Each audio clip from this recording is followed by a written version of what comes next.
Here we are. I believe we are live. And there's the music. There we go. Yeah. Wow. So, hello everybody. This is not going to be a full show today. This is an emergency broadcast. And this is truly an emergency. And we really, really, really, really need everybody to get on this. This is an outrage against the Constitution, but beneficially, it's a clear demonstration of how the Department of Children and Family Services retaliates against anybody that wants to be an advocate for the families that they are victimizing. And so today, I'm working in the mountains and I get, a little bit of service. So I want to check and see what's going on. And the first thing I read is that attorney Connie Reguli of the Family Forward Project, who has been a warrior out there for families. I've known her for years. She's been a help and an aid to so many families, not only in her representation, but with her Family Forward Project. She's been out there on her own dime and her own time, traveling around this country, going to events, trying to educate people on the Title IV fraud of how they traffic children for federal incentives, help work on legislation to get this turned around. She is in the battle. And this isn't her first rodeo. This isn't the first time that they've tried to go after Connie, but this seems to be fairly blatant.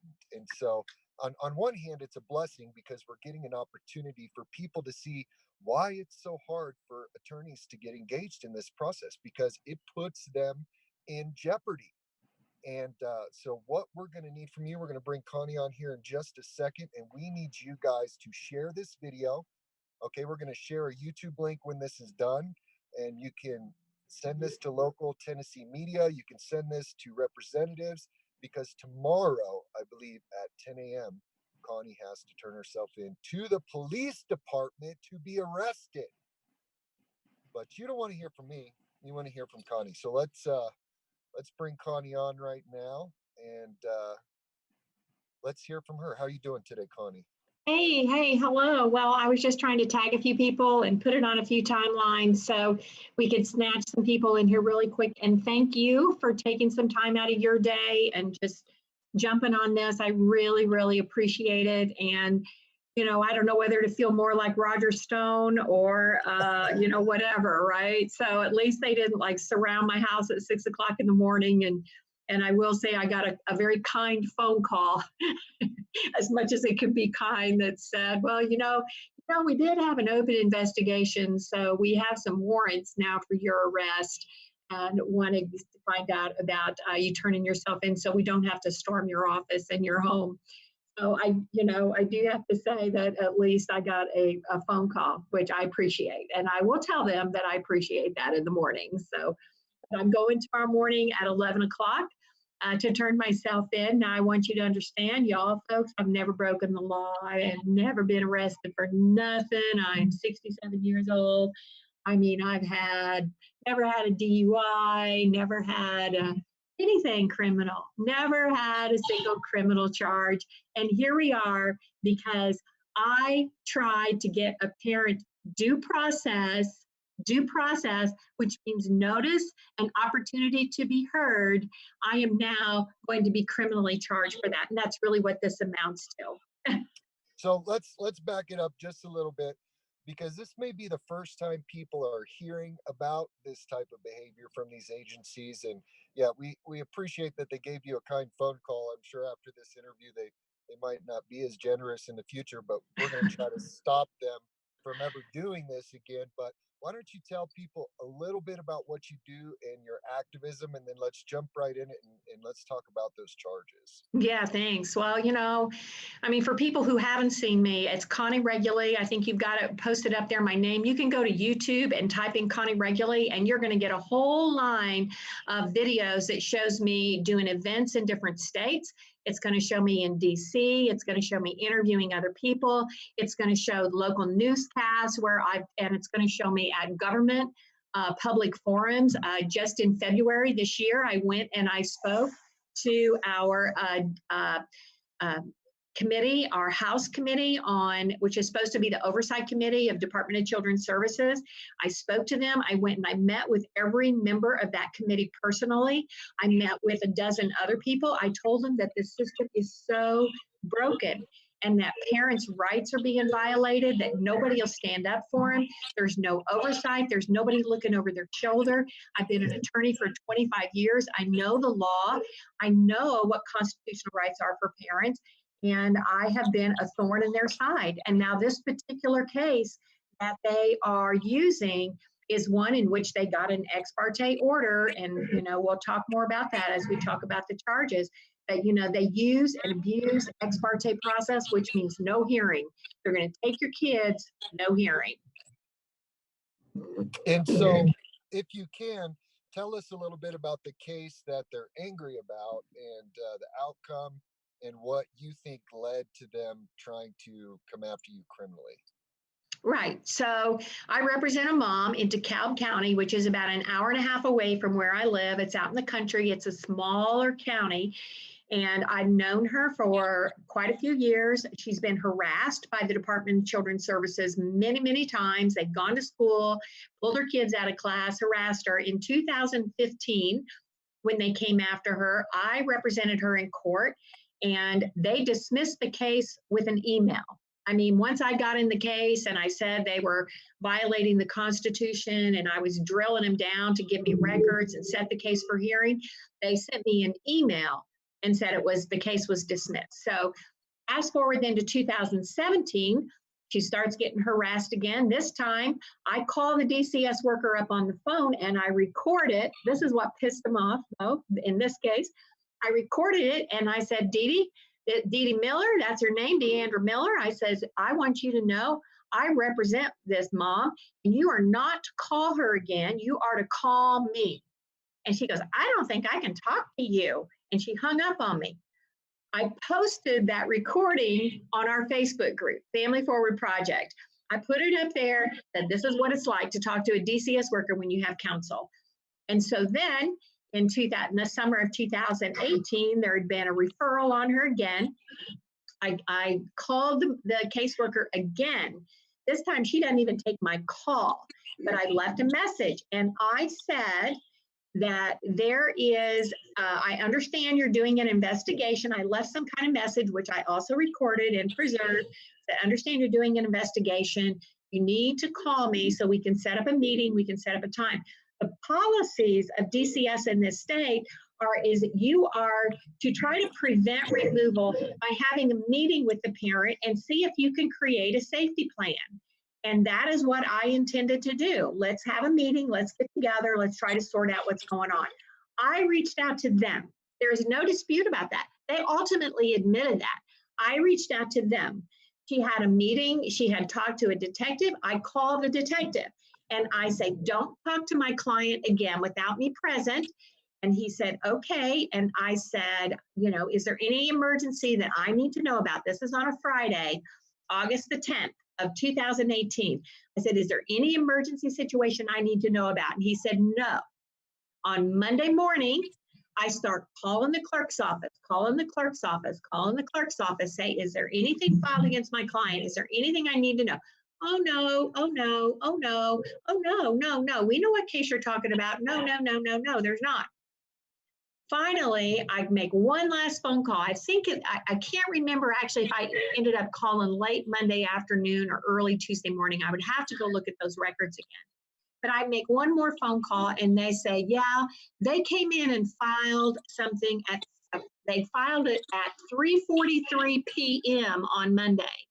3:43 p.m. They close at freaking 4 o'clock, right? And I say, can you fax it to me? They say, sure. So I wait and I wait and I wait and I wait. Call them back. No, we can't fax it to you. I said, so you mean I got to drive an hour and a half to come and pick it up? And they're like, yeah, well, you'll have to come here and pick it up. So I have to take off a whole half a day to drive out there. They had not served my client. I didn't know at that time, but they had already had another hearing behind her back. They didn't call her and tell her they had a hearing. They didn't call her and tell her they had filed anything. They did everything ex parte. And so then I told her, behavior happens all the time, right? It happens all the time. And so I told her, I'm going to, sorry, go ahead. Yeah, so I told her, I need to, we just need to figure out what's going on. Let me try to get us a court date. Because remember, they're supposed to have a court hearing within 72 hours when they snatch kids. And I didn't know at the time, because even when I did get the paperwork, and it hadn't shown me that they had had a hearing. And then I find out that not even the judge in that county signed the order, that they took it to another county and got an order signed by a judge who is not even the county judge. And when I said, where's the order for recusal? Where's the recusal on this? And they're like, well, I don't think there is one. I think they just called the court. I mean, I have so many recordings in this. I have the detective recorded. I have the DCS worker recorded. I have the clerk recorded, saying there is no order of recusal, and yet they carried it off to another county. And then I find out later in the proceeding, the DCS attorney did not even go. This DCS worker, Deandra Dee Miller, she carried that petition to another county herself and got an ex parte order before it was even filed with the court. And let me tell you why that's so important. Because a court document, I got some here, I can't show them to somebody else's, but a court document, hang on here, is nothing but a piece of paper until it's filed with the court. It is nothing but a freaking piece of paper until it has a stamp file by the court clerk on it. And they carried that petition to another county, not filed with the court. I can't imagine these kangaroo courts, this donkey justice that's going on.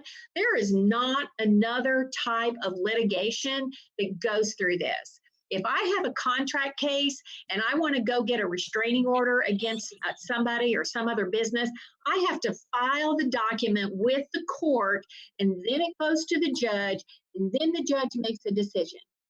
This being able to cart your documents off by DCS workers to another county under the claim that they've got some freaking emergency, it has got to stop. I posted yesterday that people need to get mad, and they better start getting mad. Sure. And part of that is because these courts operate in secrecy.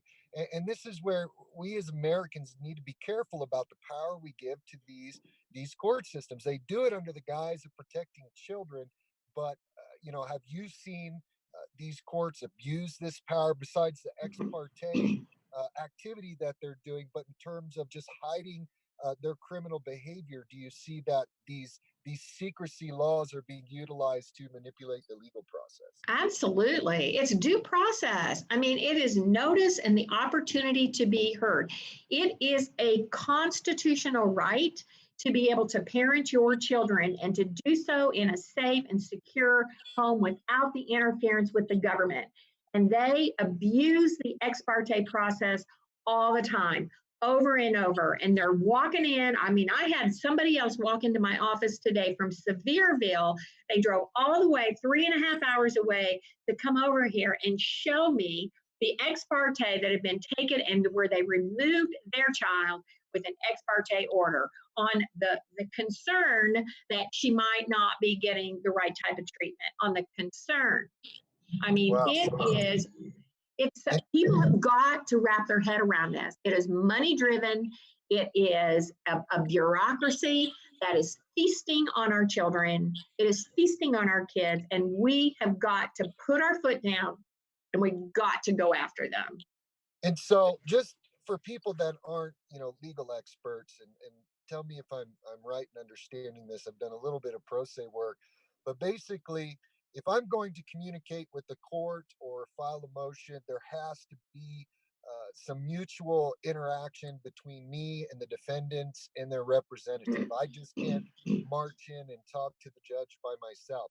Now, if I do something like that, if I feel there's an emergency, then I can do this ex parte action, which basically means I'm going to the court without notifying anybody because it's an emergency situation. Is that correct? That's correct. And the legal theory of it, it comes from basically restraining orders. If you look back historically at law, it would be, if somebody stole your donkey, or your slave, the law goes back that far where you could go get a restraining order ex parte because of it's an emergency. There is a risk of irreparable harm before a court hearing can be held. That's the legal standard. That's the standard that they're supposed to be making under oath. And they're making these ex parte orders on anonymous tips, on vague allegations that they have no substance. They're doing no investigation. They made allegations that mom was a drug dealer. They never showed mom was a drug dealer. So, and let's talk about what happened. So that was last August. The kids are home, and the kids are home with mom, and DCS dismissed their case. They dismissed their case against her. Right? What? That happened recently, correct? Yes. And the reason, I filed 4 different complaints with the Department of Children's Services, showed them all the violations. They had taken these children, they had shipped them 300 miles away in foster homes in which there was needles and bars on the windows and in a culturally inappropriate setting that was totally not the family setting that foster care was supposed to be. They have been in 6 placements in less than a year. They had been moved to respite homes, in different homes. They had been displaced again recently in May, where the foster mother said, I don't want them anymore. And these were kids who were told in about February that they were never going to go home. They told these kids they would never go home to their mom. Yeah, and they do that a lot too. In my own case, when we finally got a chance to talk to our kids and hear the things that they were being told, that's how they manipulate the children. And then, as they tell them, you're never going home, your mom doesn't love you, don't you agree your mom doesn't love you? And then the kid shakes their head because they're confused. Exactly. In a court document, the kids say their mom doesn't love them. Like, they totally manipulate this process in these kids. So let's get to you, because we need to get you some help. We need to get this story out. So you defend this mom. You fight for her right to due process. You fight their manipulation of the legal process and her violation of due process rights. And you get those, by the grace of God, you get those kids home. And here comes the retaliation. You get a phone call. Absolutely. Absolutely. And they know in this case, it's a federal, it's got civil rights violations written all over it. It is a civil rights lawsuit waiting to happen. And in Tennessee, we have a very short statute of limitations on our civil rights actions. I've already got the complaint, about 80% drafted. So it's just to throw a ringer in it. It's a distraction. It's to steal my time where I need to be working for families and helping families and doing reform. It's just a distraction. So you know what? We're going to make it a distraction for everybody. And, when we have a preliminary hearing, I'll get cameras in the courtroom and we'll videotape it and we're going to put it up. And I'm going to have my opportunity to cross-examine some of these people, including the judges, the caseworkers, the police officers. And, we'll get them up there and we'll start doing some cross-examination as to whether or not, they had a valid interest in what they did in the first place, because there was never a finding that this mom was a drug dealer. And that was their whole basis for running off and snatching these kids. And putting them through a living hell. And I've found in our own activism that seems to be a common theme. For instance, in the state of Kansas, when our reports came out as unsubstantiated for abuse or neglect, they came out publicly in the news and said, that doesn't even matter. 96% of our cases are unsubstantiated for abuse or neglect. Ha ha ha, we just get all the free reign to wreck anybody's life and nobody can do anything. Exactly. And so what are they trying to charge you with, Connie? And what can people do to help?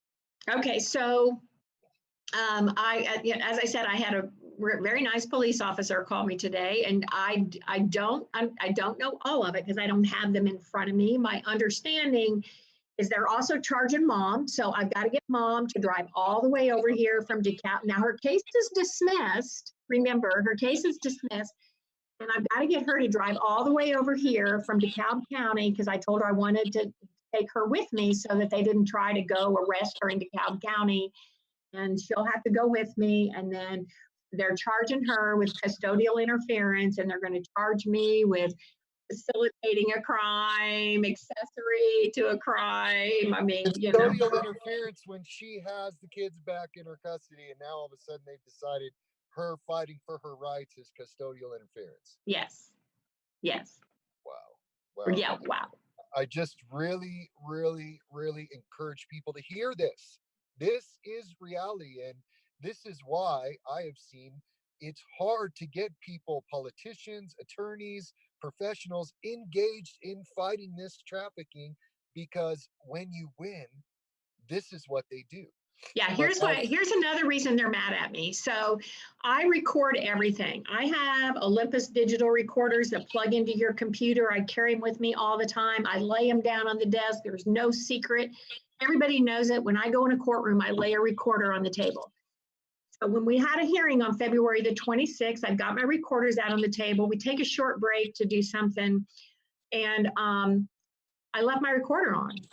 I just left it on. I didn't turn it off as I walked out. I came back in, no big deal. We finished whatever we're doing. Well, I get back to my office, I'm downloading my audios, and I was trying to find something on my audio. And so I pull up my audio and I realized what I've done about keeping it on. Well, during the break, the DCS attorney and the DCS workers were talking smack about me, along with the court officer, the judge's court officer who works for the sheriff's department, was talking smack about me and my client, sitting over there giggling and laughing about it.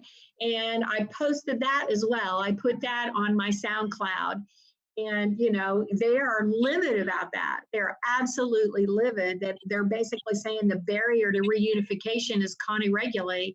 Well, that shows you that it was personal right then. That's February the 22nd, that this was a personal vendetta, the DCS worker. And let me tell you, this was a mom. I had filed those complaints. We were getting ready to go to a brand new trial in circuit court.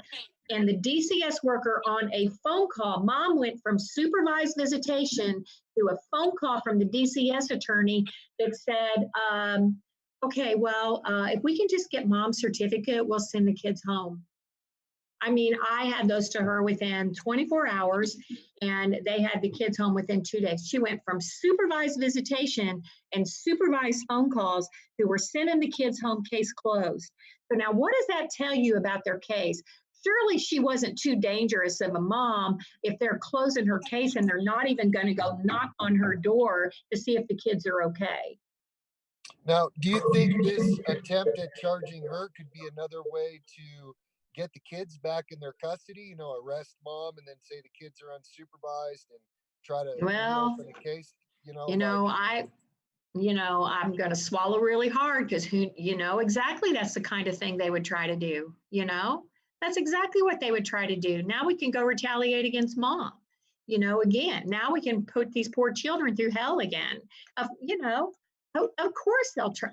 That's just what they do. I mean, they are so power hungry. Their brains are so twisted. They have lost all sense of reality, and they are also. I mean, they have the licensing boards all after me because I talk bad about the judiciary and I talk bad about how these court cases go, there were some parents that wanted to go speak out someplace. And I had said, you know what, it's a county court, go to the county commission. And some of the parents wanted to go to the county commission, and we went down there and we told 8 stories to the county commission. And now they want to think I should be disbarred because those people talk poorly about the court. And I'm not allowed to talk poorly about the court because I'm an attorney. That's how twisted this is.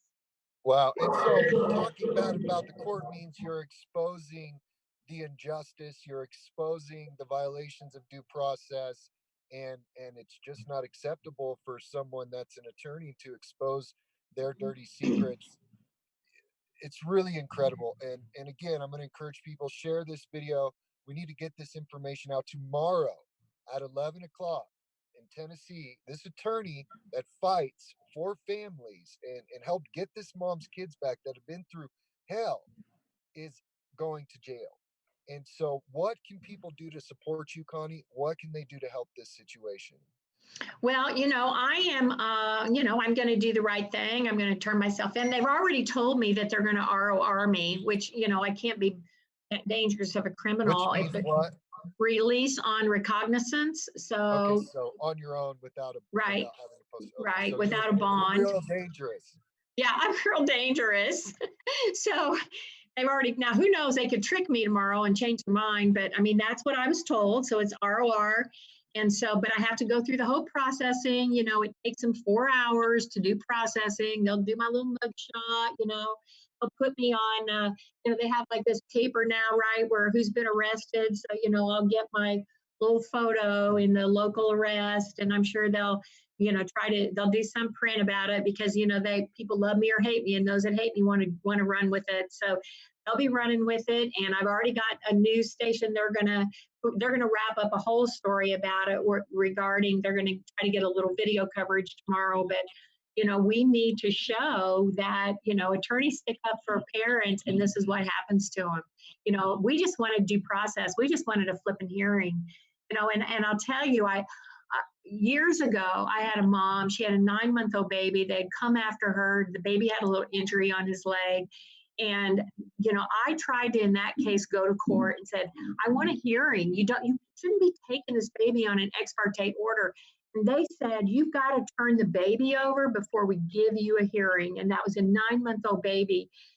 And they put the mom in jail on that one and would not let her out until I turned over the baby. Would not let mom out of jail. There was no immediate danger. As a matter of fact, the injury they had known about for 6 weeks before they went and got an ex parte order on her. And I went and I saw mom in the prison, and I said, I have to give them the baby. They'll never let you out of here. And I'm going to tell you that the dad met me with the baby. I carried the baby into that courthouse. And that baby who was asleep woke up and saw those strangers standing over him. And it was the most frightening scream I have ever heard from a baby. And it was heart-wrenching. It was horrible. And so when I said to this mom, I'm like, let me try to get you a hearing. I know how much damage it's going to be to your children. I mean, that people want to talk about, whine and cry about immigration and family separation at the freaking border. You need to be looking around your neighborhood, because enough is enough. And, I'll talk about, they complain that I call it donkey justice and kangaroo court. But I'm going to tell you, and I'm going to say right here, it is the United States Supreme Court who first used the word kangaroo court in Ray Galt in the 70s. Because of the way the juvenile court system treated children. Well, and people need to understand that these agencies are also capitalizing on this crisis at the border. We have thousands of missing immigrant children. From my understanding, they're adopting some of these kids out. They're maximizing federal incentives in any way that they can get it. So if people really care about the immigrant crisis and immigrant children, you really need to take a look at what the Department of Children and Families under the Department of Health and Human Services is doing, because they're making money hand over fist out of your Social Security fund. Title IV of the Social Security Act is where all that money's coming out of, and they're just finding ways to drain it dry while trafficking human beings, both foreign and American, and they're even trafficking American children out of the country. Right. It is insanity. So if and I want to tell you, and I want to tell you, and I see you have the logo up there, our Facebook group is Family Forward Project. It is a public group. There's about 12,000 members nationwide. It's the best forum I have found for right now, because I work full time. I can't, there's a lot of things I can't manage right now, but it is nationwide. We have about 10 different states that have a leader, a person in that state. People need to get involved. People need to be willing to speak up and move forward with this. And, like I said, I just posted the other day, I posted from the movie about, about being mad, you need to be mad. And a lot of people were watching that. And then I posted the audio from 1965 of the recording about If I Were the Devil by, you know who I mean, the Paul Harvey. Paul Harvey, yeah, I saw Paul Harvey's If I Were the Devil. I mean, and he talks about it, about the destruction of families, and he says the very same thing. So here we are, and we have, and what I also want to tell you is in Family Forward, I do live videos. I have several, I have about 45 in the announcements. And the other thing I pointed out just recently is I just discovered. Whoa, what just happened? Just a second, Connie. We just lost her. Totally lost her. Well, Connie, you there? Yeah, I'm here.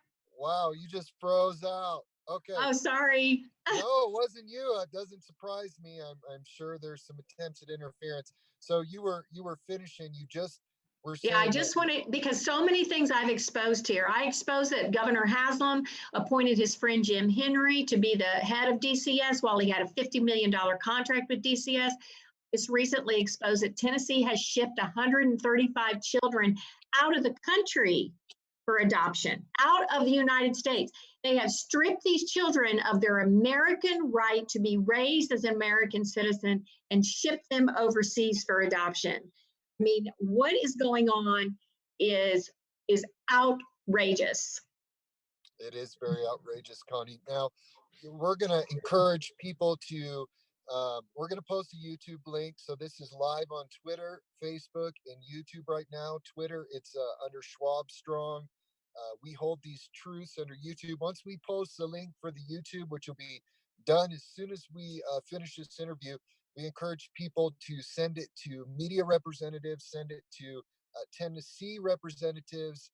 Someone talked about contacting the Attorney General, Governor, whatever you feel led to do to raise awareness to what they're doing to Connie. We have to put a stop to this, because one thing me and Connie were talking about earlier, if they can do this to her, they're going to come after people like me and everyone else that's out there advocating for these families. And they're going to say, your protesting interfered with our case, therefore absolutely you committed a crime. Right. And so it is essential that when I said all hands on deck, I mean it. We need all hands on deck. We need to stop this dead in the water. And it's always my policy. This is what we operate by, that evil hates the light. And the best thing you could do to combat these people, because they're no different than any other criminal. You got a crack house in your neighborhood, they're not going to want you standing outside with a sign saying crack being sold here, arrest them. Same with child traffickers. When you start standing out there, when you start sharing these videos and getting media involved, they start to panic. And I hope tomorrow they don't book you. I hope you get a phone call tonight saying, oh, we made a mistake, Connie. No, I know. No, this ain't your first rodeo. They're trying to stop. But we are going to support you. I pray anyone that watches this video, please support Connie. If there's a media watching or somebody that wants to get a hold of you to get more information on this story or follow up tomorrow, how can they get a hold of you, Connie? Well, I'm pretty easy to find. With a name like Connie Reguli, you pretty much type it in Google and you're going to get a bunch of things, including my phone number. And my office number is 615-661-0122. And I mean, a lot of people know me, so I'm sure as soon as they put my booking photo up there, I'll, might be getting some phone calls as well for some media, and I'll follow up with that as well. So, but then I've got Fox 17 local, who's going to do a little bit more of a comprehensive story, and they've done stories for me in the past. So we got to run with it, guys. We got to run with it. Okay, well, I'll let you close this out. Anything else you want to share, Connie? No, just thank you. And thank you for reaching out to me and making this happen in an instant. And, that's what we got to do. Got it. We got to work together, because it's the only way we're going to defeat these people. And really proud of the work you're doing. It's an honor to work with you and to fight beside you. And so we'll be keeping a close eye on this, Connie. And if they don't let you out tomorrow, my wife already said, she was like, we got to fly down there right now. And I was like, calm down. We ain't going to do nothing in 24 hours. But I think if they keep you too long, Amelia might be there banging on the doors. Yeah, exactly. Tiny thing, but she's a firecracker. So we got a lot of people paying attention, and we'll be following up with you tomorrow. So good luck to you, and Godspeed, and God bless you, Connie. Okay, great. Thank you so much. All right, Ted, we can close it out. Thank you, everybody, for joining us. Please share the video and join us for the next episode on Sunday of We Hold These Truths.